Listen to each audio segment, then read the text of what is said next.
Good afternoon, everybody, and welcome to Custom Chair Pad Session 2, or no, Session 1. I'm sorry, the email that I sent out to you had a typo on it and it said Session 2, but we're all in on the right one today. I'm Lori Medford. I'm going to be your presenter for this topic today. We're actually going to be starting into the chair on the left. We will not be starting into project number 2, which is the chair on the right, until next week. But lots of interesting things to learn today, lots of side topics and some cool ideas of things to do with foam. So we're going to be together today for about an hour, and then we'll be together again December 6th and December 15th before we finish this all up. Now, I did have a few questions that came in prior to class, and I've tried to incorporate them into this class session or into your handout. So if you have another one, feel free to use chat and I'll answer them as they come in. So today we're going to talk a little bit about chair pad styles. We're going to figure yardage, doing it the way that an upholsterer would do it, not necessarily the way that a window treatment person would do it. We're going to make a pattern. I'm going to show you a little trick that I learned many, many years ago on how to quickly outline something. We're going to cut the pieces out with a few helpful hints, including all our welt and your ties. And speaking of welt, I sent you a PDF that was attached to your email that shows you how long your welt strips can be by how much fabric you have. So I hope that was helpful to you. And then we'll actually make the welt cord and we'll do a whole bunch of prepping on our foam insert. So that picture you see of foam with the clips on it, that's actually what we're going to do to our 2-inch foam today. We're going to get very messy. And when we're done with that, we're going to stop for the day because it took me about an hour to clean everything off my hands. So just a very, very brief overview of chair pads. I think chair pads are a phenomenal way to add some padding to a hard seat. A lot of my customers in Michigan would do outdoor chair pads, and you can do the same thing that we're doing for our indoor chair pads here. Of course, you might want to use an outdoor foam, or you might want to wrap your indoor foam in some plastic and then use outdoor batting, but we're not going to talk really a lot about outdoor stuff, mostly about the different types of chair pads. Now, if you've looked at these in the store, you'll notice that they have some kind of a tie on them, whether it's a hand tie for a bow or a knot, or it's got a Velcro or snaps or something that keeps it attached to the chair. That's very important because there's no indentation in the chair at all to be able to keep the pad in place. So it's important that it's secured somehow. You could bring the ties down around the legs, or you could just tie them on the back like shown in that middle picture. But remember, these are made to be removable. So they should be something that fits your chair, that can easily be taken on and off the chair and then even flipped so that you can have the double life. You can have the top and the bottom as life of your chair pad. And keep in mind that chair pads are generally very, very low in height. So if you're using these on a dining room, you're going to want your customer to sit in their dining room chair, pull that chair up to the table and see how much room they have before they would their legs would hit the bottom of the table to be able to know how high that chair pad can go. And it's not necessarily the rule of you want more cush for the tush is my terminology. You want more padding there. It's not that you have to necessarily go with more foam or make a thicker chair pad. It's just you have to use a better foam or a higher density foam, and we'll get into that. So a little bit of history. Chair pads have been around forever. They actually started out being called cushions, and they were made of very, very heavy, thick leather. They were to be sat upon. The ironic thing was generally it was for the lower ranking people in the household. So he who was in a position of authority didn't have to sit on a chair pad. They sat on an uncomfortable chair. They were first stuffed with straw or feathers, and you can still use feathers today. You can use a feather insert, but most of the time we use a synthetic material or foam for our filling for these, but you can use layers of Dacron or batting if you want to. Now, over time, cushions started to become a status symbol. So the more cushions that you had, the wealthier you were. And it's a little bit true still today, because a lot of my older customers would say, well, I don't like my chairs without any padding on them. It just looks more homey. It looks more decorated, and I feel more comfortable if I have something to sit on that has a cushion. So we've kind of carried that into today. Now, they're usually soft, and they're used to provide a little bit of support and comfort to your bottom. When you're in a hard chair, you don't really want to put a chair pad over a chair that already has a padded seat. It's just going to rub the fabric on both of them. You'll end up with bad looking fabric and it won't stay in place. We can use them for any kind of decor. You can style them for any type of customer. And you can also do them in just about any shape or size. Now we're going to do 2 in class. The first one I'm going to do is just basically following the outline of a somewhat rounded front chair. The second one I'm going to do is very detailed with inside and outside corners, and it fits snugly into the square bottom chair. So lots of shapes and sizes that you can do, lots of fillings that you can use with it, and lots of ways to keep them attached to the chair. Let's talk a second about fabric. You can use any fabric you want to. Of course, if it's very thin, you know it's not going to wear very well. And you may want to put an inner lining behind it or some kind of stabilizer to give it a little bit longer life. But you can definitely use anything from maybe a drapery weight all the way up through upholstery weight or leather if you want to go there. You can do them embellished with buttons. You can put bows on them. Heck, you can do anything you want to. It's really up to your personality, your client's personality, their budget, and how much work you want to put into this little itty bitty chair pad. So this is the first one that we're going to do. It is an antique chair. And I learned quite a few lessons on this. One being that there is no symmetry to this chair. It has been used and abused for so many years that what I thought was going to be a generally symmetrical pattern turned out not to be. No problem. I'll show you how to fix that. But I wanted to make sure that you know that it is absolutely important that you do the chair on site, the chair pattern on site. And if you're doing multiple chairs, say you're doing 8 chairs for a dining room set, do your pattern and then check it against all the chairs so that you can make one when you get back to your workroom and just multiply it times 8. So this has audio in it. If you don't have your audio turned up, you may want to turn that up a bit.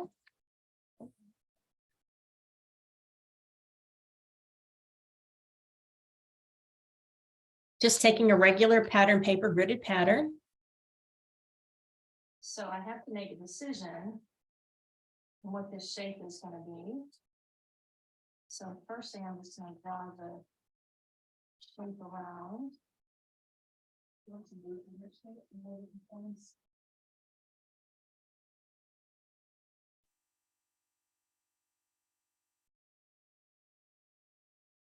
And I'm not going to worry about that little 1/2 inch right there. That's just going to go straight across. Straight across, right? Yeah. And then holding that in place, here's a trick I learned years ago. Use the side of a pencil. I love that trick. I should use a pencil to do that, but I'm not smart. That's why they pay me the big bucks. I'm coming close on that. We were having a good time taping this class. Oh, I should have edited that out. I'm so sorry. Just make sure you're holding your pattern paper very tightly. And even though I'm going to make this a symmetrical pattern, I'm going to trace both sides. Well, that's That's right. Because it's an older chair, so. But this gets you right to the edge of your chair. Now, it does look like you chewed on your pencil when you're done, so be aware of that. So right now I have my 3 rails, my cutout, and then I'm just going to do whatever I want to here to connect it. So we could probably just come in like this. And then I want to make a tie on this one. So we have to decide if we're going to tie from the corners in the middle, or am I going to tie from the 3 here? Corner. I would say definitely corner on this chair just because there's so much room here. So I'm going to put a tie here, and just for giggles, I'm going to put a tie there, and of course a tie here. That work for you? Works for me. All right, I'm ready to make sure this is symmetrical. Now, I could take this off, fold it in half, make it absolutely symmetrical, but because this is an older chair and it has a little bit of wear to it, I want to make sure that it matches this chair. So We'll see when you fold it in. I'm gonna cut it out this way. It's funny, the chair looked like it had such a little seat, but then when you threw it on the paper, it was spinning. So Susan is actually my client for this, and that's why we're having this conversation, which means you could do the same with your client as you're making your pattern. That's not my forte.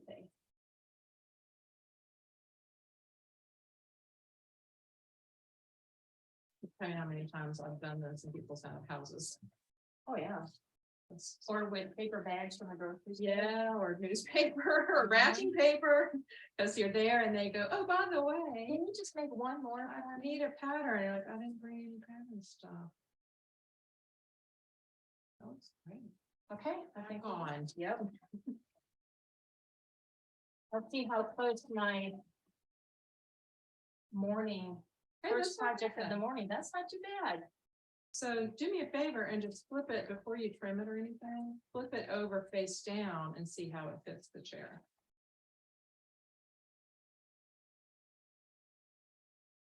Yeah, that's great. Okay. So I've marked my good side, I have up as up. I know that I like that particular rounding. You need tape. I will need tape. So I'm just making sure everything matches right now.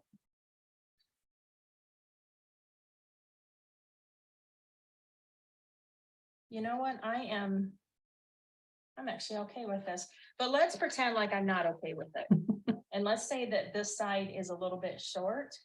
What I would do is tape this to a new piece of paper. So I don't actually need to do this, but I'm just going to show you how.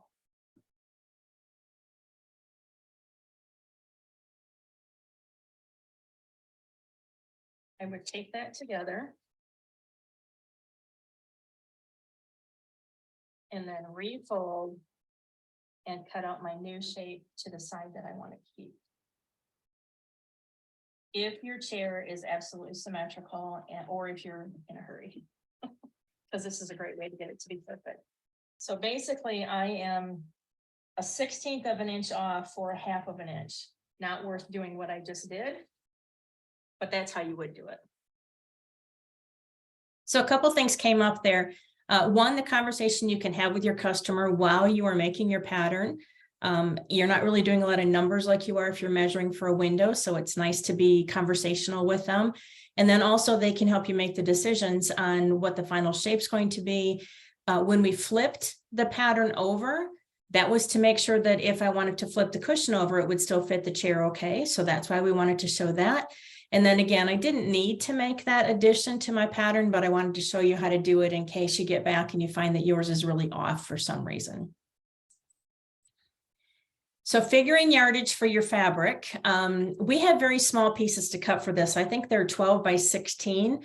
There's no pattern match. And if you want to figure your yardage for welt, this is the handout that I gave you. So I think it's a great cheat sheet for you to keep. What we're going to do is we're basically going to do a puzzle called a cut plan. We're going to figure out first how we're going to cut our welt cord. Are we going to have a 1/2 yard so we get 18-inch cuts? Do we have a yard so we get a 36-inch cut, or do I have a 1.5 yards so I can get an actual 72-inch cut?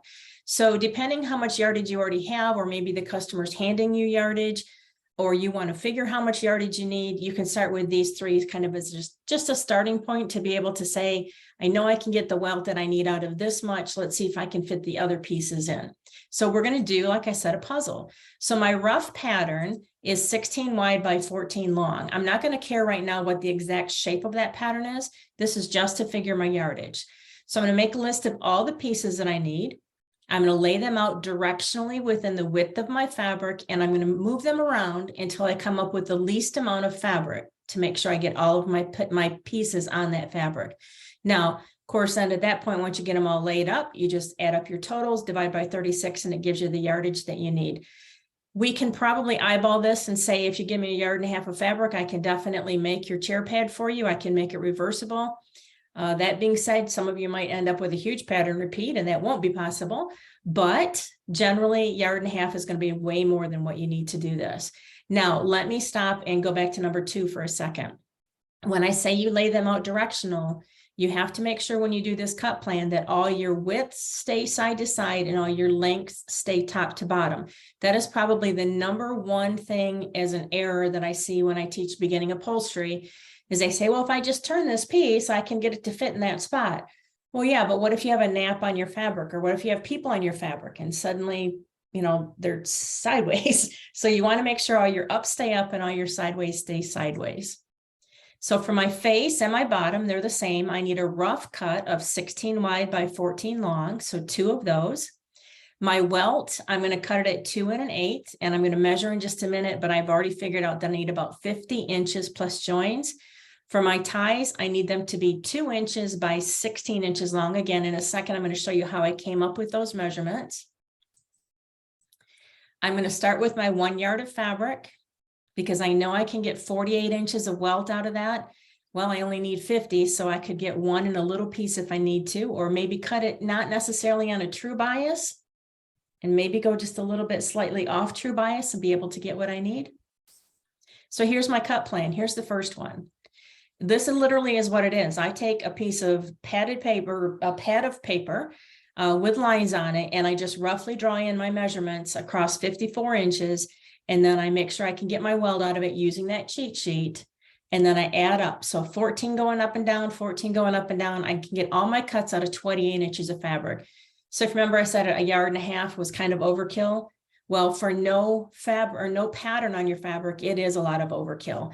You would actually be able to get another front or back and the 2 ties or additional welt cord out of this leftover fabric. So if you're doing multiple chair pads, you have to plot every piece before you add up for your yardage. So what I'm saying is we wouldn't want to say, well, for every chair is going to take me 28 inches. That's not true because you have a lot of leftover fabric here that you can play around with.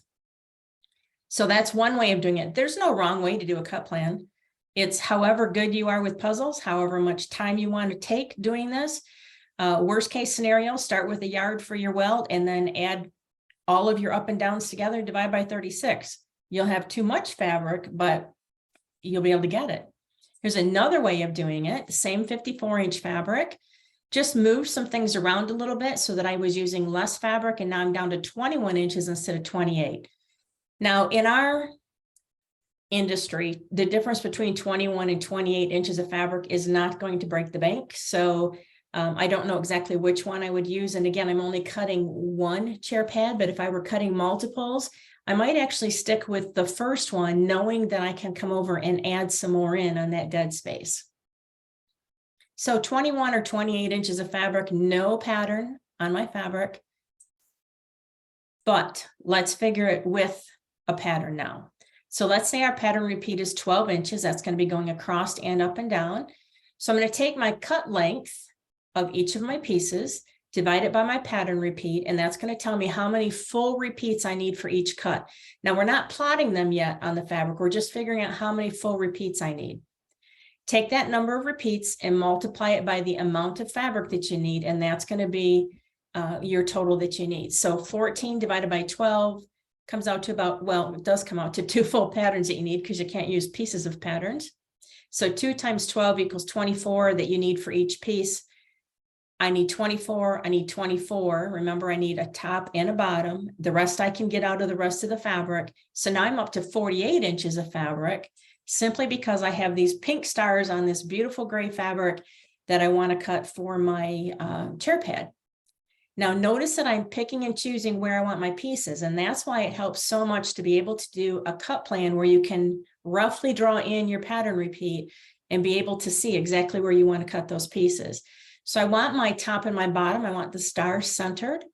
For my ties, I don't want any of the star in it, so I could actually cut those up and down if I needed to rather than side to side. And my welt is still going somewhat on a bias, not an exact bias, but it's going to put that little bit of a star right smack in the middle, which more than likely will end up in the middle front of my chair pad. If I wanted to get more stars on my welt, I would need to cut it differently and probably add more fabric. So we went from 21 inches for a plain fabric, which is less than 2/3 of a yard. And suddenly now I'm up to 1.33 yards for pattern fabric. And really, I can't use any of the extras. It's just going to be waste. So whole point taken, for those of you that have never done a cut plan, this should be fun. If you are having anxiety over this right now and going, oh my goodness, I hate doing puzzles. Think of this as some new skill that you can learn, or you could teach somebody else in your workroom how to do it, and then you never have to do it again. But one way or the other, jot out what your pattern repeat is, get the sizes of the cuts that you need, and just play around. I've even had people cut out little pieces of paper. They draw out their 54 by however much yardage, put the pattern on it, cut out little pieces of paper for each one of the cuts that they need in the right size, and then just place them on so that then you can add up your total lengths and divide by 36. But it's not something that should take you 5 hours to do. So we're going to use this fabric, and I'm going to show you how to cut from a pattern. Again, there's video and audio on this one, so you want to make sure your sound is turned up. This is the beautiful fabric that we're gonna put on that chair that may or may not be painted by the time you see the final pictures. And in looking at this, it's a big pattern, it's a small chair. So I would not be able to get this whole round on it. I could get around here, or I could get this in the middle. And I actually think I like the diamond in the middle, so I'm gonna do that. I'm gonna show you how to square your pattern onto this. But I wanted to walk you through. I'm just gonna come down one so I'm not leaning so far. By the time I add my seam allowance to this, I'm over here, which means I cannot cut these straight across from each other. So I'm gonna have some waste on this. So I wanna cut it in a way that makes sense, that I'm saving as much diagonal for my welt as possible. That means my first one's going to be cut out of here, which gives me a diagonal cut. I can come down to here for my second one. I don't have any overlap in my pattern. And I'm still gonna have enough to come here. And I'm also saving as much fabric as possible. Basically, what I'm trying to do is get my first cut out of the triangle that we normally throw away when we do welt cord. I'm gonna use this guy first. I'm gonna show you a trick on how to center this. Well, I can see through it. It's gonna be a little tough for you to see through it. So I've already folded my pattern in half to make sure that it was symmetrical. Now I'm going to fold in half again. And I'm gonna put a pin, I use a blue one so you can see it, in the middle of the motif that I wanna use. I'm gonna cut a little notch out of this. And that's on my folded corner. And then I just go fixing. Like that. So that's going to give me the opportunity then to take this just a little bit, tweak it where I need it. And that is where my motif is going to be. So now we have to talk about adding seam allowance. If you're making a pillow, you're making a cushion, you're making, most of the time we would add a 1/2 inch seam allowance, but I know I want a little bit of a curve on the top of this when I pat it out with my foam. And I don't want my foam to eat up and make this smaller. So I'm actually going to add a 3/4 inch seam allowance on this, but I'm going to sew it at a 1/2 inch. So that gives me an 1/8 of an inch take up all the way around. I have 3 ways for you to mark your 3/4 inch seam allowance. Of course, you can always take your ruler and you can come in and measure over 3/4. That's time consuming because you have to get around all your curves. You can do it this way. Or you can take this cardboard tack strip and you can mark it at 3/4. Cut that off. And I can pretty much run it now along and make myself a cut line. But still time consuming. So let's use something called a seam guide. This is from Waywack. I can set it wherever I want. I'm going to move it to 3/4 of an inch. That's where the blue hits the 3/4 inch mark. And that way I can just line up the blue with my pattern. This is going to be a whole bunch quicker, especially going around these corners. So now that I've done that in pencil, let me do it where you can see it. This is going to give me a little fatter line, but I'm okay with that because I just need to remember to cut on the inside of the chalk mark. And you could use a disappearing pen or a marker or something if you want to. And connect these, whatever you're most comfortable with.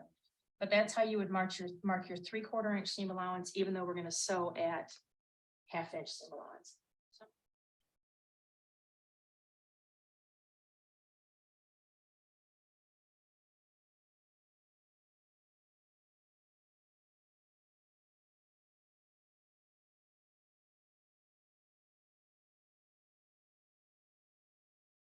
Some of you can eyeball this. I couldn't.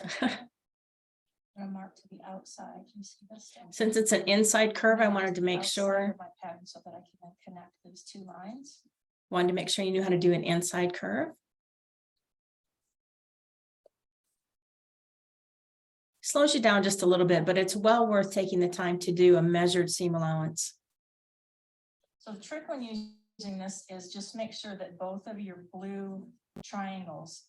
Make sure the points are on your pattern.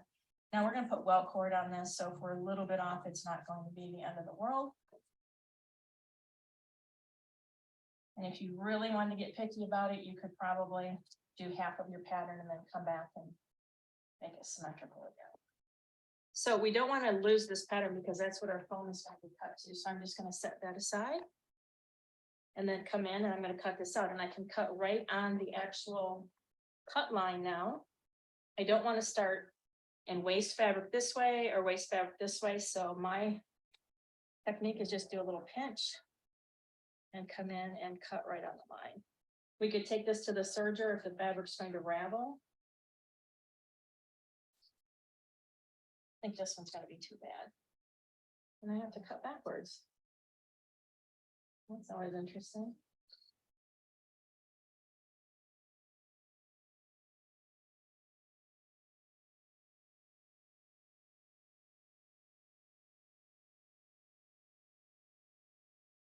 Now, I did something without you even knowing it, and I can't really tell you about it until I get this cut out and move it off. But I will show you what I did. I can't wait to see what that is. So I'm just gonna move that for a little bit out of the way. If you come in really close, this is a great tip for tea cushions or any kind of thing that you have an inside curve on. See where my line is, where I marked my seam allowance? I'm gonna make it a little bit darker for you. It's right here. I came in about a quarter, maybe an eighth of an inch right on the curve. So I'm cutting a little bit of extra fabric. What that's going to do is it's not going to strangle it when I put my foam in, because if I would have cut right on the line and put my foam in, I'd get this funky little corner right here. Now I have just a little bit more ease to play with. So it's just slightly giving yourself a little bit anytime you have an inside corner. And then to make the second or the bottom, if we want this to be reversible, we just come in and pattern match. Ooh, look at that, perfect. Wow. I need to go buy a lottery ticket. Look at how perfect it is right there. Okay, and then we cut that out. A thought just came to mind that we made this a symmetrical pattern. I showed you how to do a symmetrical pattern, which means I could cut my second one face up because I know the left matches the right. Remember, our chair is an older chair, and if by chance it's not exactly symmetrical, I can't cut it this way. I would want to cut it this way. So we just move things just like we did when we were putting the paper down. Match up the motifs and come down. You care about the center the most. And you can pretty much tell on here when I'm exactly lined up. I can still see the pattern. And this is how I would be the most comfortable cutting anyway. Right sides together, two pieces, symmetrical or not. But if it is symmetrical, you're guaranteed that it's symmetrical, you could cut them both face up. So I'm going to cut this one out. I think I'm going to leave as much as I can here.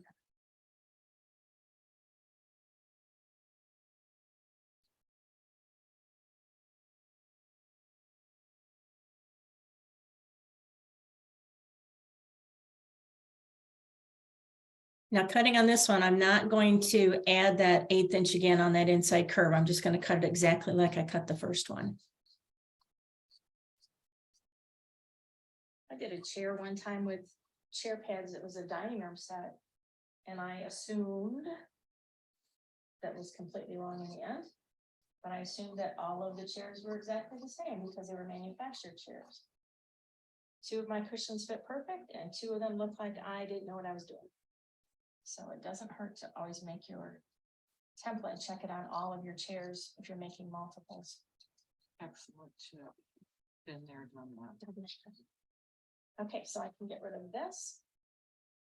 And here are my front and, well, top and bottom.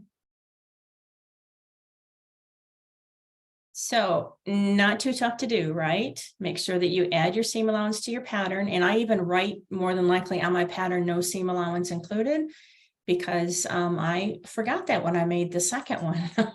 You think all these years I've been doing this, I would automatically add to any pattern that I make, but I just had one of those days. So let's go backwards now a little bit and let's show you how to I'm gonna show you how to measure. measure your chair for the amount of welt cord that you need, and then we'll go back to the table and talk about different bias cuts. So we're not necessarily coming to the outside all the way. But if I come around here, it gives me 48 inches. 49 plus a little bit for my joins, because I'm gonna have 2 joins, so I'm gonna say I need about 50 inches of welt cord. This is our leftover fabric, and I want to show you that you don't necessarily need a true bias to make welt cord. So we're gonna cut a bias strip, and if I wanted to, I could come in here and I could cut my strip to show this white pattern that's between the rulers. I personally think that's kind of annoying. I'm not sure what it reminds me of, but I don't like how busy it is. It looks like bones. It does kind of look like bones. So I could come up here and I could cut more red. And to me, I like that better because it's a small chair and I don't want that glaring white on there. You don't necessarily need to fold this and get an absolute true bias. You just need to be on a bias. But I like this fabric and I might use it for another project. So I'm going to walk around the table and show you how to cut a true bias and piece it. Now, because we're working with a smaller piece of fabric and I want to cut on a bias, I might not get to actually choose what my bias cord looks like, what the finished cord is going to look like. But I'm going to crease a bias in here, and then I'll put some rulers on here and show you what I'm looking at. So my first cut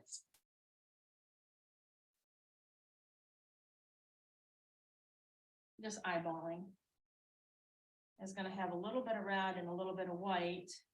My next cut would start with a lot more red.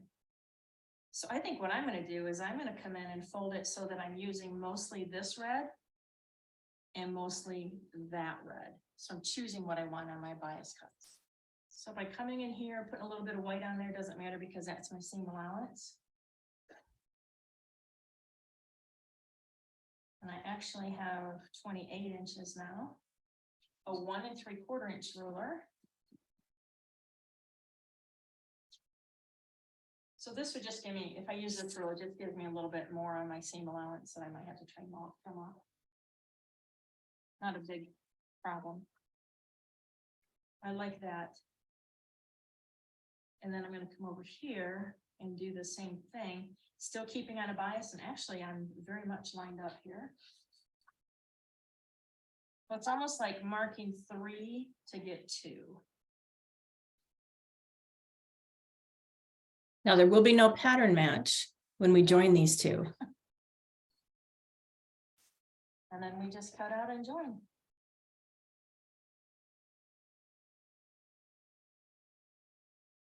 So it's an interesting way to be able to save some of your fabric if you wanted to use it later or you were running a little bit short.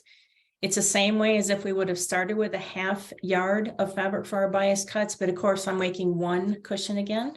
If you're making multiples, you might want to use longer cuts. On the fabric or on my welt cord, especially on a big pattern like this. You could end up with, you know, half white and half red if you didn't. That one goes away. That goes away, and there are my 2. And look at that, we're gonna have just about a pattern match by the time. My 2 welt cord pieces, both of them are still facing the same way I cut them. So I'm gonna take my second one, turn it over, right sides together, and I'm aiming for these 2 to match and the point to match down here, and that's going to be my stitch line. So I'm actually going to stitch from, get this in here, this corner down to this corner. I'll just put a pin in to hold it.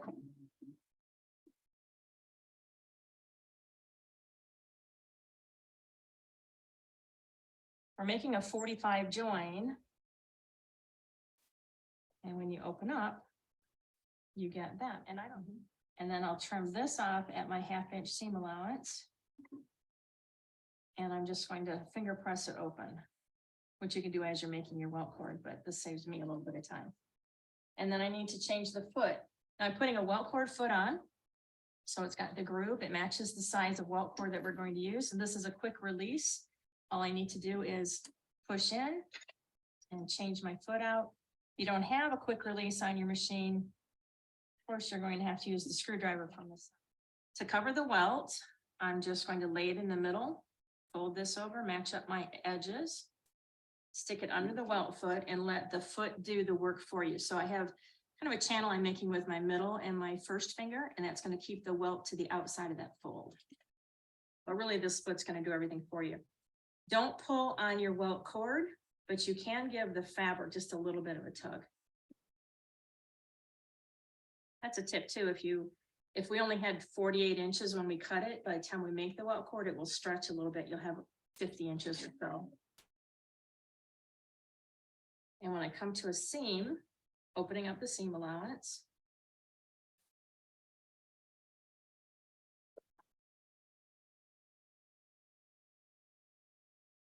I'm just gonna make sure that's walked nice and tight into the fold right there. So you might want to slow down at the seam joint. And of course, just finish up making your welt cord. Now, if you did cut this with a 2-inch ruler instead of the smaller ruler for an exact cut, for that welt cord, then you could always trim it off, or honestly, just leave it alone. Nobody's going to come back and argue how big your seam allowance is. You'll just have a little bit more trouble when you go to sew the cushion because you have too much fabric on your welt and you don't want to eat all that up if you were to put like your edge cut to your edge of your cushion cut. So I hope that didn't confuse you too much. I had cut for specifically, remember my 1/2-inch seam allowance. So I took a ruler, a nice soft tape measure rather, and I measured around the welt cord that I wanted. I figured a 1/2 inch and a 1/2 inch, opened up my measuring tape, and that told me exactly what I needed to cut the width of my welt cord. So let's go back to chair ties for a few minutes. So let's look at the chair. And I originally put my marker for where my tie was going to be in the middle of that arch. And thinking about that, I know this, you wouldn't see these ends when it's sewn in. I don't want them to come in and have to go around this post because it could potentially push this padding forward, and then you've got a lot of wear and tear on those ties. So I'm going to change my mind and I'm going to hook them here on the corners. I'm going to pin that down so I can use my hand in the next step. Couple things to keep in mind, not only where this is going to be placed, but how long your ties need to be. I just have 2 scraps. They're no specific size right now. If I tie this in a knot,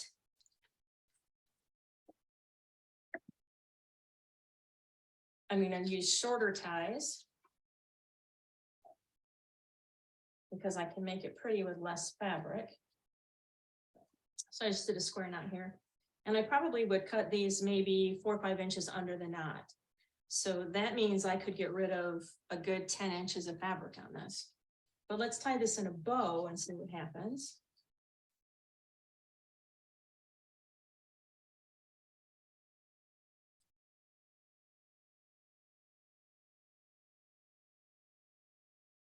Now I'm starting to ravel.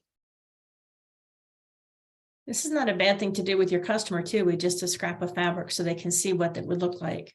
Couple things to keep in mind. You want your bow to be pretty, which mine is not that pretty, but you can dress it to be. So look at the length I have left, it's just about perfect. So now I know I'm going to use about that whole length of the piece that I had to make a pretty bow. The other thing to keep in mind is how thick is your fabric. Not only how wide you have to cut it, but how thick is it? Because the thicker your fabric or the wider your ties, the more fabric you're going to need to be able to tie it. So I would suggest cutting 2 strips and doing a little test while you're at your customer's home to see what your strip size is. How much comes into play here? I don't see, I still can't see your left hand right there. Okay. Let's talk about our ties. We know from our little test that we needed a 13-inch long piece. And I know that I needed 2 inches because I'm going to finish at a 1/2 inch. So I've got a 1/2 inch on the face, 1/2 inch on the bottom, and then I want to tuck in so that I can top stitch the whole thing. So I need 2 inches. This ruler gives me a 13 by 2 where you can see it and I can see it. And because I'm making 2 ties, I need 4 of these cut. I have it set at 13.5 by mistake, but it's a good thing Because I don't like how jagged that cut is on the bottom, so I'll just keep measuring as I go and make one more trim. Set it at 13.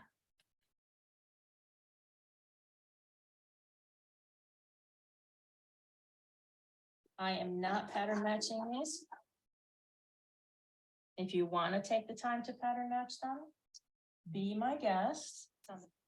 Now, let's say I'm not trying to conserve fabric and I have a whole bunch of fabric.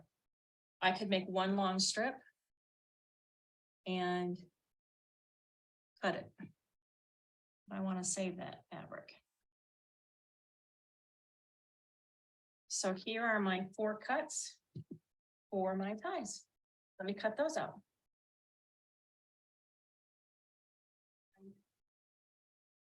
I'm going to do this the easy way.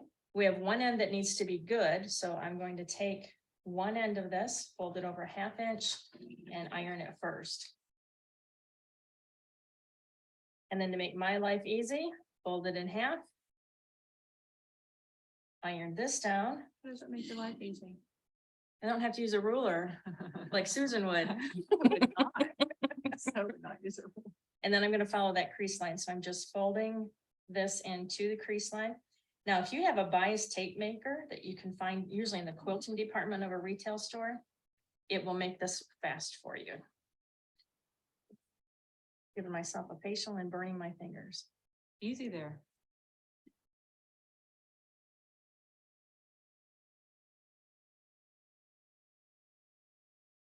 That's why we have no And feeling then feeling you have left. to do your last fold, which is just on that original fold line.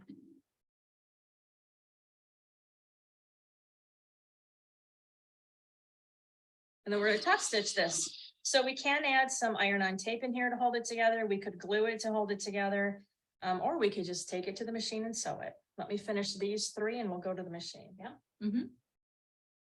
Well, common sense would tell us to start on the end that's good, which would be the end that's folded under, but it's gonna have a tendency to move. So I'm gonna start on the other end, and by the time I get down to the good end, it's not gonna go anywhere. I'm also going to be very careful on my top stitching. Some people will just eyeball this and go, but I'm a little more anal retentive than that. So I'm going to line mine up on the outside or the inside of this feed dog right here. It's just the habit that I have whenever I do top stitching. It gives me 1/8 of an inch top stitch. I'm very used to doing that. So what I'm doing is making sure my sides are on top of each other. Watching the feed dogs.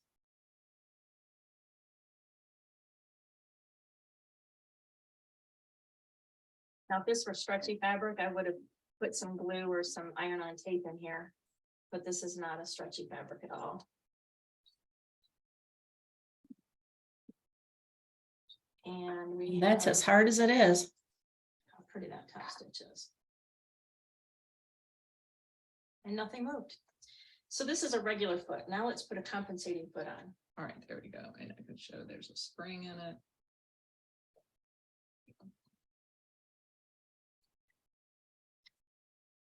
What this foot is good for is when you're sewing on different levels of fabric. So because my ties are so small, I only had fabric under 1/2 of the foot. So by using this foot, it compensates for it. It's going to give me the same 1/16 of an inch if I line it up with the inside of the foot. Or I can just do what I always do and line it up with that feed dog.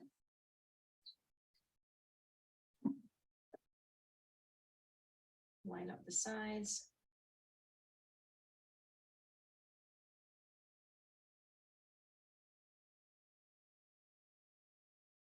This just helps things move a little bit more even top to bottom.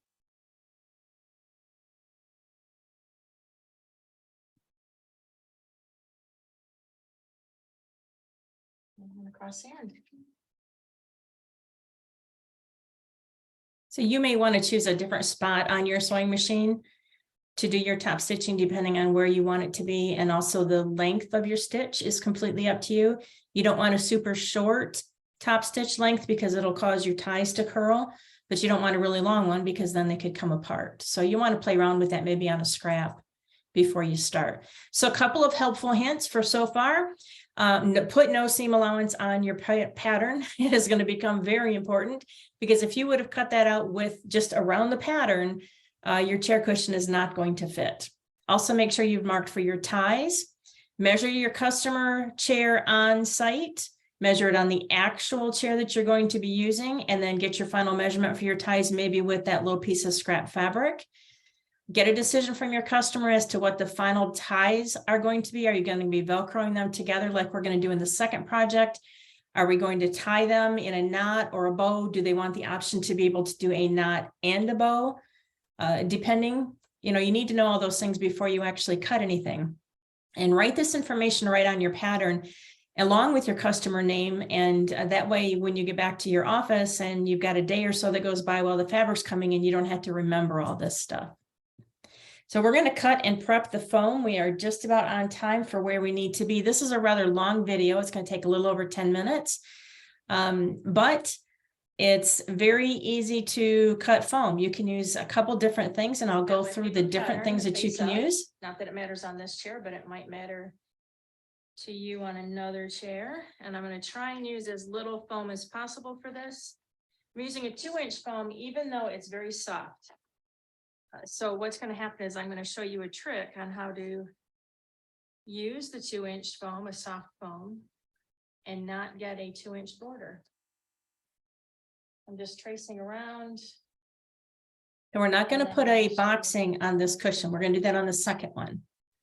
This one is not going to have a boxing. Because it's easy for me to see and it's easy for you to see. Use a pencil, it's just going to eat up your foam. There's no reason for me to have to put an up or down on this, although I will make everybody happy and let you know that that's the face. So a couple ways to cut foam. You can use scissors, old scissors if you want to, but you're going to get a really jagged cut on the edge. Won't matter for what we're going to do, but not the best practice. You can use I call them a turkey carver. It's an electric knife, works perfectly fine. Just make sure you're not using a knife you've used on food. So this is just for cutting foam, and you'll want to spray some silicone spray on this and then wipe it with a cloth before you start. That just helps it go through the foam a little bit better. But we're going to go high tech, and we're going to use a foam saw. I will tell you, the saw will cut through the foam, but it will also cut through the cord. So be very careful when you go to use this. This plate always stays flat on the table when you're cutting. That guarantees that your cut is straight up and down. I have this plugged in so it's live, which means if I pull the trigger, that blade, those two blades are going to go up and down. And if my hand is there, it won't be there for long because it's going to cut through my hand. It has a safety on it that you can use. And basically what you're going to do is start your saw foam straight, and you're going to manipulate right to your line. So this is going to be loud. Oh, my dog does not like that. Until it's going through, not quite as easy as I want it. So it's probably sat for a little while. I'm going to take the cover off. So I'm going to go over a trash can, because if you spray this on your floor, you could slide in your socks. It gets very slippery. And I'm just doing a little bit. And then I'm going to take a scrap of old lining. And I'm going to wipe the flat part, not the blade, but this flat part. Because it's a silicone product, it can soak into your foam, which can soak into your batting, which can soak into your fabric. So now we're ready to plug in, and you'll see a difference on the cut.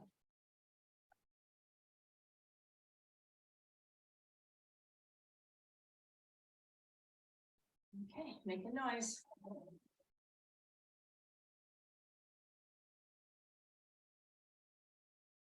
Just like butter.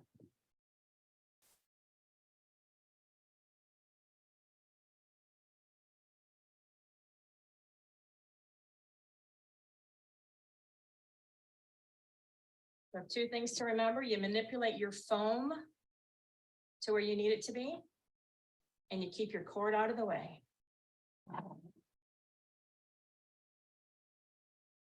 And your fingers.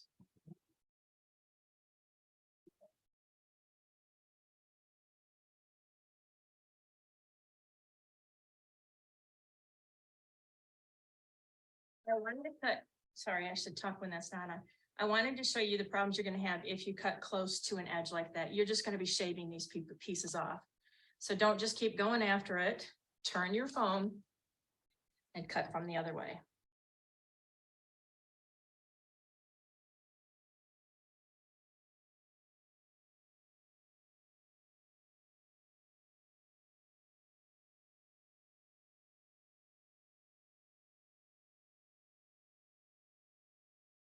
And if you end up with a little thing like that, you can take that off with scissors rather than trying to go back again and again. These are going to be scraps. These two pieces can be saved and glued together for another project. Now I'm going to stop right there for just a minute because I need to talk to you about foam itself. Foam comes from multiple sources, and a few of you have asked me this already. Where do you get the best foam prices? I can't answer that because I don't know exactly where you live and what's your closest supplier. So you want to pick a supplier that's going to be quick when you order. You want to make sure that the orders are going to go out quickly. You want to make sure you can get samples from them so you could take these to your customer's home and show them the cushion and how much collapsing it's going to do for the different types of foam. Just small pieces are perfectly fine. And a lot of the foam sources companies will send you samples. You might have to pay for shipping or something, but they'll send you little pieces.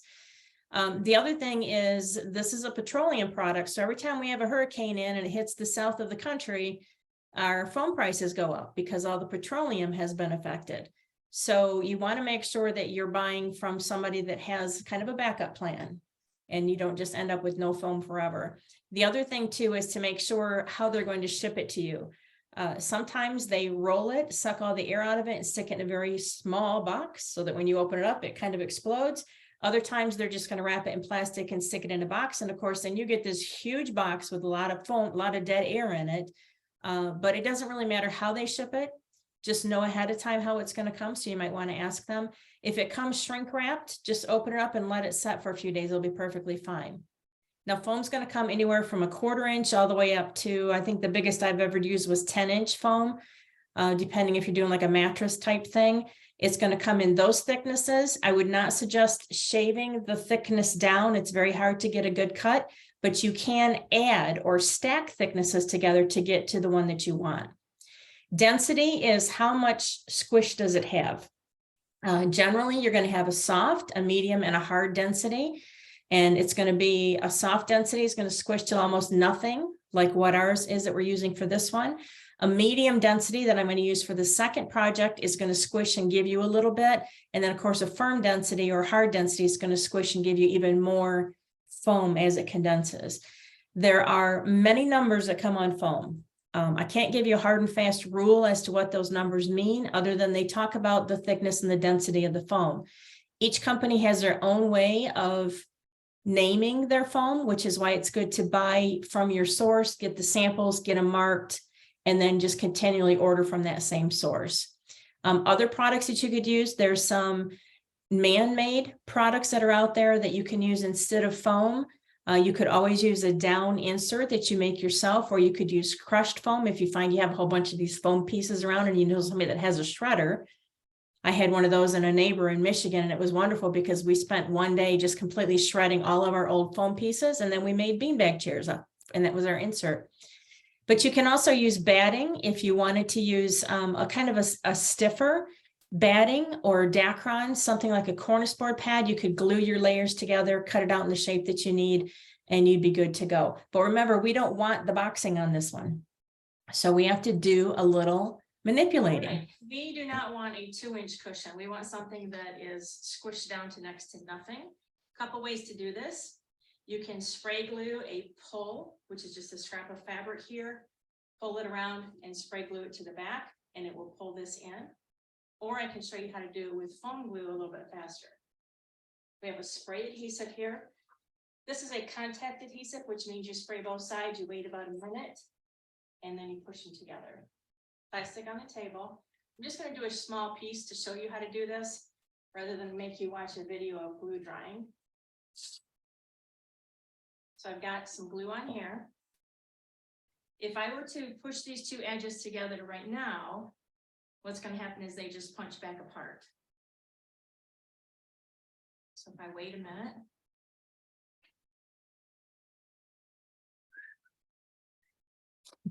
I don't know if you can hear that, but see how my finger kind of sticks to it? That means we're ready to put the two pieces together, and you will get glue on your hands when you do this. We're gonna push the inside in. And push the edges together. It's like making a kiss. Yeah. Because we waited for that foam to get the glue to get somewhat dry first, it'll hold it just like that. So now our foam, once we get done going all the way around, is going to come to a nice tapered edge, and that's where the welt cord is going to be. So I'll finish that off. This is what you want. You want the two pieces, when you put them together, you pull them apart, you want those strings. That means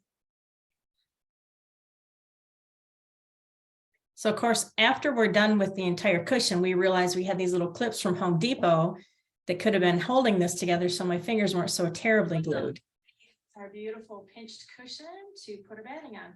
So I have probably 1/4 inch batting here. It's just like a quilt batting.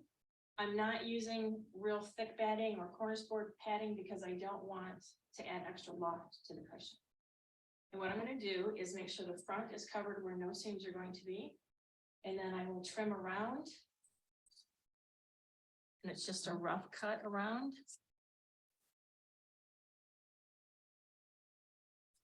I had a question come in on what was the marker that I used on my foam. It's just a permanent marker like a Sharpie.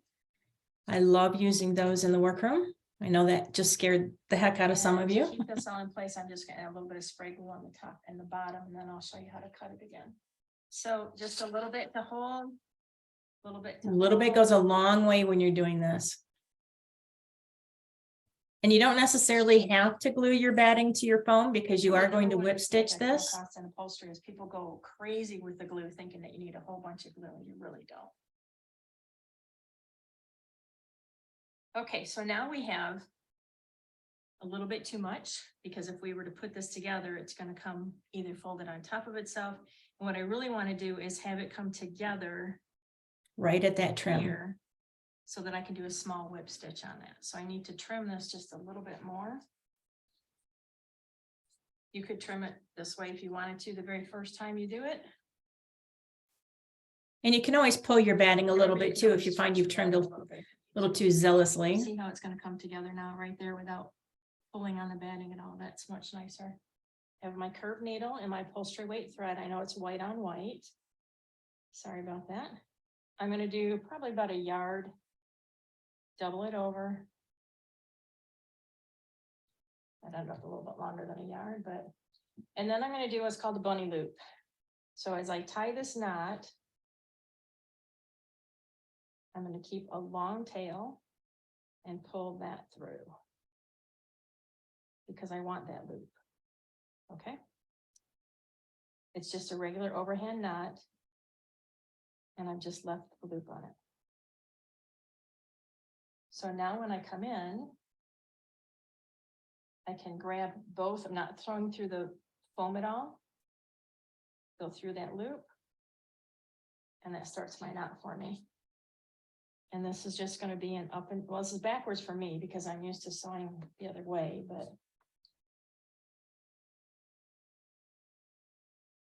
I'm just going just up and down. And only through the batting.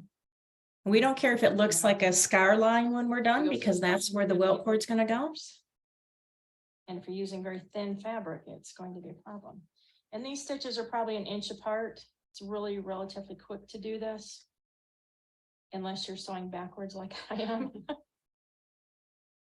You could use a bigger curved needle. Actually, for this, you could probably use a straight needle. It's not, doesn't necessarily have to be a curved needle. Now, when I get here, I want to make sure I retain this shape. So I'm going to do 1 on the corner.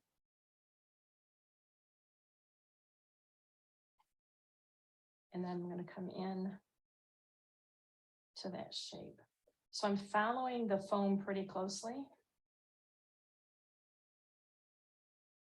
My fabric's going to pull this all into the exact shape. But you can see I've kind of got that little indent going right there on my thread length.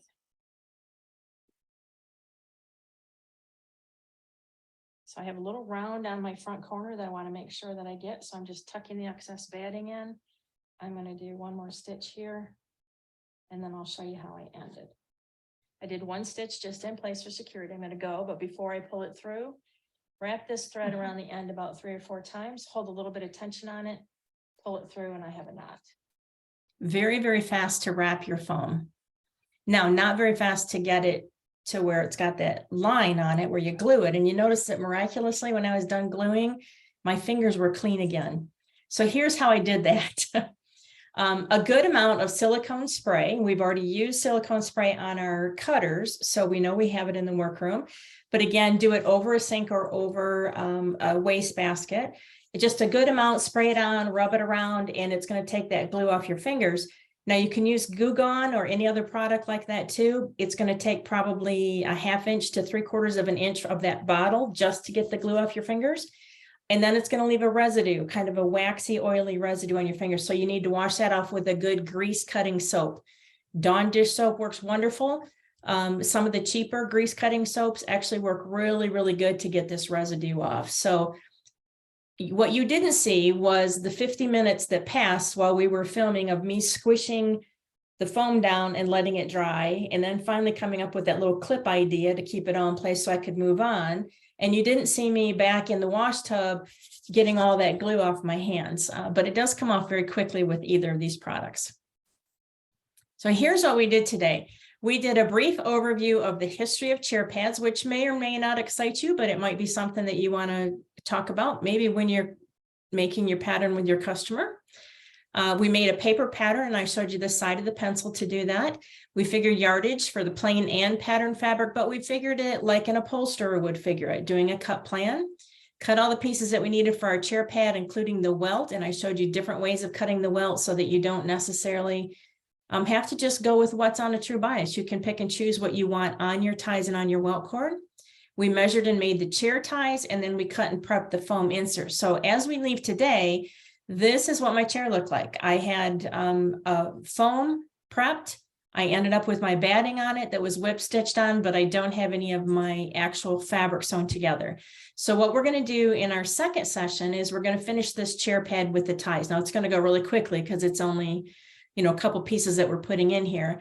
And we're going to put a zipper in it. It's going to have a nylon zipper that will look like a flap zipper when we're done. But again, it's on the back of the chair. Those rails hide it really well. And then we're going to begin our second chair pad with a brand new chair.